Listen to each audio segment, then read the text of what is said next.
तो चलिए आज से स्टार्ट करते हैं।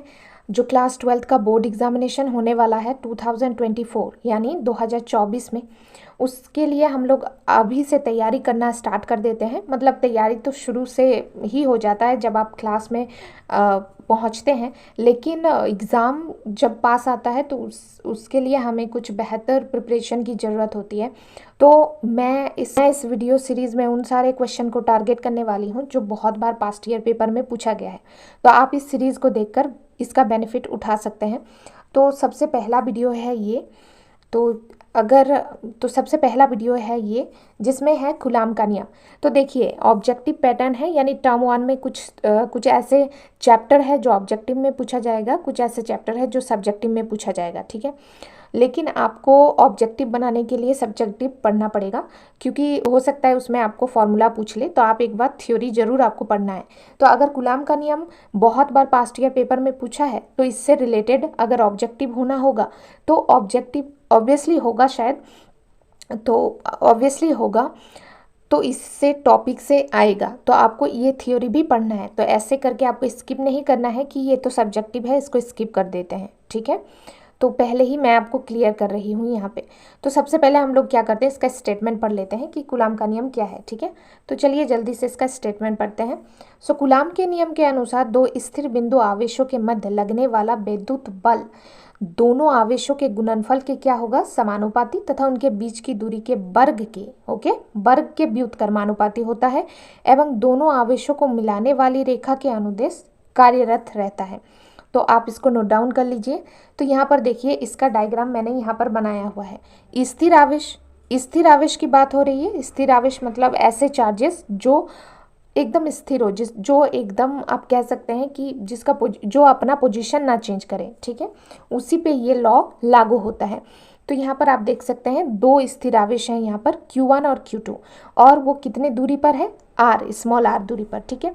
तो गुलाम का नियम कहता क्या है, पहले कहता है गुलाम के नियम के अनुसार दो स्थिर बिंदु आवेशों के मध्य लगने वाला बल स्थिर विद्युत बल दोनों आवेशों के गुणनफल के समानुपाती। तो यहाँ पर देखिए दोनों आवेशों के गुणनफल के समानुपाती बोला है ना, तो दोनों आवेशों के गुणनफल के समानुपाती तथा उनके बीच के वर्ग के व्युत्क्रमानुपाती। वर्ग मतलब क्या होता है, स्क्वायर, ओके। तो यहाँ पर स्क्वायर दिया है। तो वही चीज जो डेफिनेशन में हमें कहा गया है, बस उसके अकॉर्डिंग हम लोगों ने क्या किया, इक्वेशन बना लिया।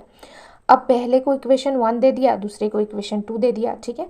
तो यहाँ पर देखिए इक्वेशन 1 और 2, यहाँ पर हम लिखेंगे इक्वेशन 1 और 2 से F समानुपाती Q1 Q2 upon R square. तो जब भी समानुपाती का चिन्ह हटता है तो हमारे पास एक कांस्टेंट आता है। तो यहाँ पर कांस्टेंट क्या है, K। तो यहाँ पर आप देख सकते हैं K क्या है हमारे पास, K हमारे पास है समानुपातिक स्थिरांक, ओके। अब K के बारे में पढ़ते हैं, इसका सारे कुंडली खंगालते हैं, K हो आखिरकार है क्या। उससे पहले मैं आपको दो कॉन्सेप्ट बता देना चाहती हूँ, हालांकि आप लोगों को पता होगा अगर आपने चैप्टर पढ़ा है तो मैं यहाँ पर पूरा चैप्टर नहीं पढ़ाने वाली हूँ, इसलिए आपको चैप्टर पढ़ लेना है, ठीक है। इंपॉर्टेंट क्वेश्चन जरूर कराने वाली हूँ। तो देखिए मैं इस चीज़ के लिए इम्पॉर्टेंट क्या है कि अगर दो तरह की आवेश होता है, एक पॉजिटिव एक नेगेटिव, ठीक है। पॉजिटिव और पॉजिटिव को क्या कहते हैं, सजातीय, यानी एक जैसे आवेश। नेगेटिव और नेगेटिव को कहते हैं सजातीय, क्योंकि ये भी एक जैसे आवेश है। लेकिन अगर पॉजिटिव और नेगेटिव हो तो मतलब एक पॉजिटिव एक नेगेटिव, यानी दोनों ऑपोजिट है, यानी बीजातीय आवेश, ठीक है। तो आपको याद क्या रखना है, मैं यहाँ पर आपको बताने क्या वाली हूँ कि सजातीय आवेश के बीच प्रतिकर्षण होता है, यानी प्लस प्लस और माइनस माइनस में कैसा होगा, प्रतिकर्षण होगा। बट बीजातीय आवेश मतलब दोनों अलग तरह के आवेश होना चाहिए, जैसे प्लस माइनस या माइनस प्लस, ओके। तो इसमें आकर्षण होता है, यानी ये एक दूसरे को अट्रैक्ट करती है, ओके। इसका पता आपको चल गया। और दूसरा हमें कॉन्सेप्ट आपको बतानी है क्या, कि समानुपाती और व्युत्क्रमानुपाती का। तो देखिए मान लेते हैं यहाँ पर, जैसे यहाँ पर लिखा हुआ था F समानुपाती Q1 Q2, ओके। तो समानुपाती का मतलब क्या है, ये जरा आप समझ लीजिए। समानुपाती का मतलब है कि अगर आप F का मान बढ़ाते हैं तो चार्जेस का मान भी बढ़ता है, अगर आप चार्जेस का मान बढ़ाते हैं तो F का मान भी बढ़ता है। यानी समानुपाती का मतलब जो आप इसमें जितना वृद्धि करेंगे या कमी करेंगे, इसमें भी सेम वृद्धि या कमी होगी। अब आपको बताते हैं हम कि व्युत्क्रमानुपाती मतलब होता क्या है। जैसे कि यहाँ पर है F व्युत्क्रमानुपाती 1 अपॉन R स्क्वायर। इसका मतलब क्या है, अगर आप f का मान बढ़ाएंगे तो r का मान घटेगा, लेकिन अगर आप r का मान बढ़ाएंगे तो f का मान घटेगा। यानी यहाँ पर आपको क्या देखने को मिल रहा है कि व्युत्क्रमानुपाती में केसेस ऑपोजिट, व्युत्क्रमानुपाती में ऑपोजिट होता है कि अगर आप एक चीज़ का मान बढ़ाएंगे तो दूसरा घटेगा, बट समानुपाती में सेम रहता है। अब हम लोग के बारे में पढ़ लेते हैं। के आखिरकार है क्या? वहाँ पर आपने देखा के क्या है, समानुपाती स्थिरांक। के की निर्भरता दो चीज़ों पर डिपेंड करती है। सबसे पहले मात्रक पद्धति, दूसरा माध्यम। ओके, तो सबसे पहले हम लोग पढ़ेंगे मात्रक पद्धति, यानी के की मात्रक पद्धति पर निर्भरता। तो ऐसा मात्रक देखते हैं। देखिए के इक्वल टू होता क्या है, ये आपको याद रखना है, ठीक है। के इक्वल होता है 1/4πε0। सो इसका सबसे पहले आप देख लीजिए, इसको पढ़ते कैसे हैं, ε0, ठीक है। ये है क्या, निर्वात की विद्युतशीलता है।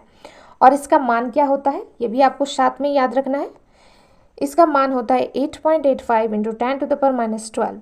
और जब आप, चूंकि यहाँ पर के का मान आप देख सकते हैं, के का मान क्या है यहाँ पर 1/4πε0। यहाँ पर के का मान क्या है 1/4πε0। तो जब आप एप्सिलॉन का मान 8.85 × 10⁻12 और 4π सब कुछ आप कैलकुलेट करेंगे तो आपके पास के का मान क्या आएगा, 9 × 10⁹। ओके, ये आपको समझ में आ गया। अब हम इसकी बात कर लेते हैं, मात्रक की बात कर लेते हैं। पहले तो जैसे मैं आपको सिंपली बता सकती हूँ कि ये आप यहाँ से रट लीजिए, इसका मात्रक होता है newton inverse metre inverse -2 coulomb square. But मैं आपको रटवाना नहीं चाहती।